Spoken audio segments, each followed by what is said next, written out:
कराची से मुबैना तौर पर अगवा और फिर पंजाब में जहीर से शादी करके शोहरत हासिल करने वाली दुआ जहरा केस पर अदालत का एक और बड़ा फैसला आ गया। अदालती फैसला अपनी जगह, मगर दुआ जहरा क्यों अपने वालिदैन से मिलना नहीं चाहती और इस केस का पाकिस्तानी माशरे पर क्या असर हो रहा है। इस हवाले से प्राइम न्यूज ने मारूफ समाजी कारकुन और JDC के सरबराह जफर अब्बास का इस हवाले से क्या कहना था, आइए उन्हीं की जबानी सुनते हैं। देखें, दुआ जहरा एक्ट्रेस से भी मिल रही है, दुआ जहरा मॉडल से भी मिल रही है, दुआ जहरा पाकिस्तान के सबसे बड़े ब्यूटी पार्लर से मेकअप करा के आगे बता रही है मेरे पीछा मत करो। सबसे मिल रही है, दुनिया जहान से नहीं मिल रही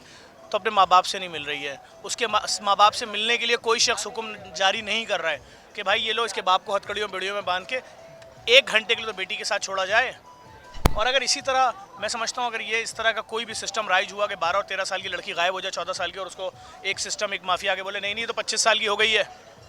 और पहले निकाहनामा सामने आए तो काजी बोले मैंने तो पढ़ाया नहीं, निकाह कस्में खाए, मेरे तो निकाहनामे चोरी हो गए थे, फलां साहब ले गए, तो बाद में जब देखे सीन घूम गया बोले हाँ मैंने ही तो पढ़ाया है। तो इतना अजीब व गरीब निज़ाम है। सही है, अगर इसी तरह सिस्टम चला तो मेरे ख्याल में हर 9, 10, 11, 12 और 18 साल तक की बच्ची का बाप जो है, माँ अपने आप को इस वक्त कितना गैर महफूज तस्वुर कर रहे हैं, शायद आप उन्हीं वालिदैन से पूछ सकते हैं।